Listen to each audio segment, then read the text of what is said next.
Pessoal, beleza? Tranquilo? Então, um assunto que é dúvida de alguns aí sobre VO2, o que é linear, né? Teve um aluno que foi fazer teste de VO2 e daí ele confundiu com linear. Então, tentar explicar um pouquinho sobre isso e como isso é importante para a estratégia de prova. Beleza? Vamos lá. Então, aqui tem um esquema basicamente em 3 zonas. Tem um esquema de 3 e de 5. Eu gosto até mais de 5, né? Mas só para a gente entender aqui, né? Ó. O que é o LT, o Lactate Threshold, ou VT, que é o Ventilatory Threshold, que é a mesma coisa, tá? O lactato é quando você mede o lactato no sangue e o Ventilatory Threshold é quando você mede pelo VO2 a alteração da ventilação, né? Da respiração, que a gente vai ver que é super importante lá na frente, né? Então, ó, esquema 3 zonas. Zona 1, né? Antes do primeiro limiar, tá? Esse primeiro, eu vou até explicar isso melhor no outro esquema de 5 zonas que eu acho que o pessoal usa mais, inclusive, tá? Então, zona 1 abaixo do primeiro limiar, zona 2 abaixo do segundo limiar e o 3 acima do segundo limiar e o final da zona 3 o 100% do VO2, tá? Ó, aqui 50%. Mas vamos tentar entender isso melhor no esquema de 5 zonas, hein? Ó, então, esse eu acho que é mais legal, né? Ó. Então, zona 1 tem intensidade super baixa, né? 50% do VO2, 55%. Depois passamos por zona 2, zona aeróbia ainda, né? Que o metabolismo aeróbio ainda é predominante, queima de gordura.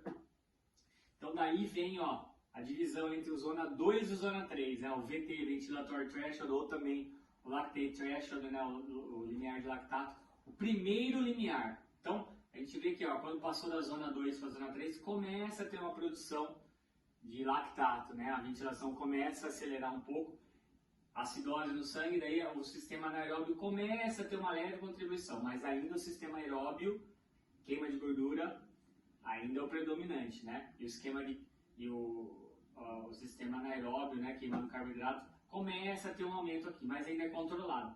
Aí esse sim é um limiar até não mais importante, né? Mas é o que a gente chama de L2, onde realmente é a divisão do sistema, onde o sistema anaeróbio começa a contribuir mais e o sistema aeróbio começa a contribuir menos. Então, a partir desse momento, a gente vai conseguir ficar menos tempo nessa zona. Teoricamente, né, a gente consegue ficar aqui mais ou menos 1 hora.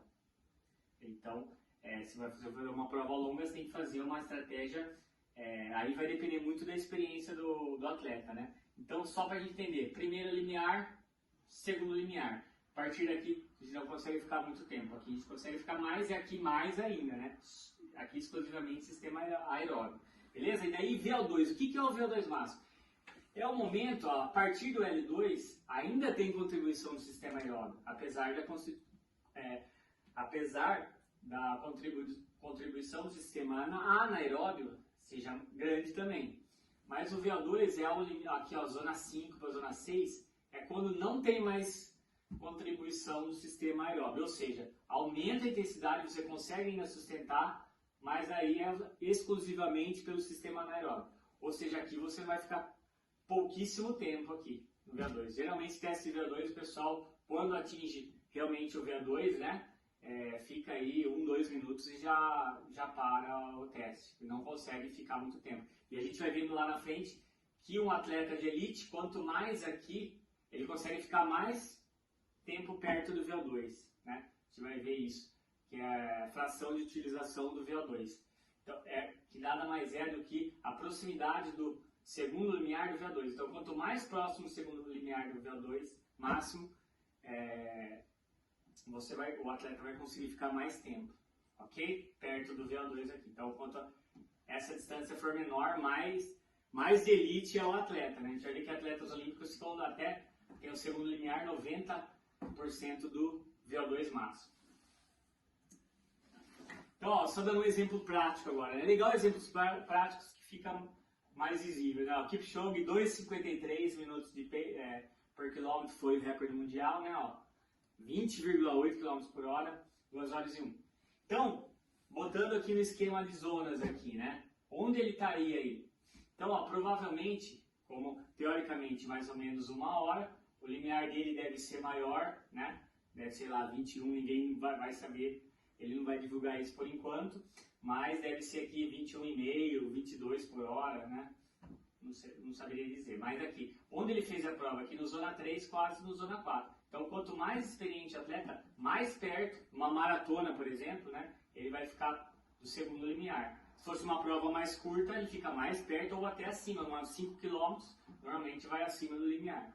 Então, ó, o Kipchoge mais ou menos fez a prova aqui. Pode ser que o menos experiente, né, calcular um IF menor, né, aqui mais no começo da Zona 3, o menos experiente aqui na Zona 2, senão ele quebra, né? Então a gente vê que os atletas mais experientes ficam mais próximo ao L2, no caso aqui da maratona, ok? Então a gente vê que o segundo limiar dele é muito alto, né? Cerca aí de 21,5, 22 por hora. Enquanto um outro atleta, né? Por exemplo, for fazer um teste na gente, vai lá aqui vai dar 14 por hora, 15, né? Então vê que esses caras são muito bons mesmo. Então a gente vai ver essa questão aqui, né, relacionando o L2 com o VO2. Então, ó, o VO2 máximo dele aqui, ó, 300 em watts, ok, pessoal? Ó. Então, ó, o cara tem um VO2 ciclista aqui de 300 watts e o L2 dele é 230 watts. Então, a gente divide para achar qual que é o fraction utilization aí que ele chama, né? Qual que é a proximidade do VO2 máximo, ou seja, lembrando, o VO2 máximo é quando aumenta a intensidade e não tem mais aumento do consumo de oxigênio, ou seja, não tem mais aumento do metabolismo aeróbico. Então a gente vê, ó, esse cara aqui, ciclista médio, né, ó, o L2 é um pouco longe do VO2 máximo, então ele não consegue ficar aqui muito tempo, né, em alta intensidade. Essa é a diferença dos grandes ciclistas, né? Às vezes os dois ciclistas têm o mesmo VO2, só que o L2 do Van der Poel, por exemplo, é aqui, enquanto do outro ciclista é aqui. Então chegou lá nas 4 horas de prova, o Van der Poel dá uma paulada lá, né?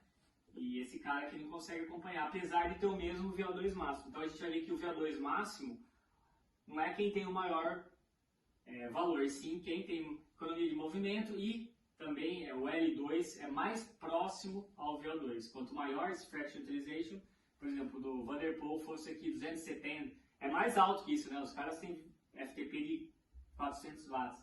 Mas assim, se tivesse um ciclista aqui com 260 watts aqui, provavelmente ele vai se dar melhor numa prova longa, né? Porque ele vai estar mais próximo ao VO2 máximo, ele consegue ficar mais tempo a uma intensidade maior. Beleza? Então acho que é isso aí, pessoal.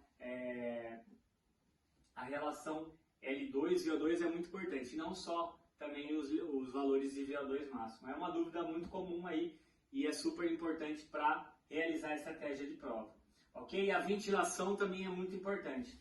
A gente vai ver que o padrão da respiração pode ser determinante para verificar uma estratégia de prova. Por exemplo, você fez uma estratégia a 225 watts, mas por algum motivo o seu teste está desatualizado, algo desse tipo.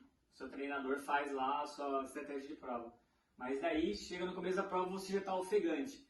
Né? Isso, né, como a gente viu lá, ventilator threshold, quando tem um padrão, tem até um teste sobre isso, que chama talk test, que depois a gente vai ver em um outro vídeo.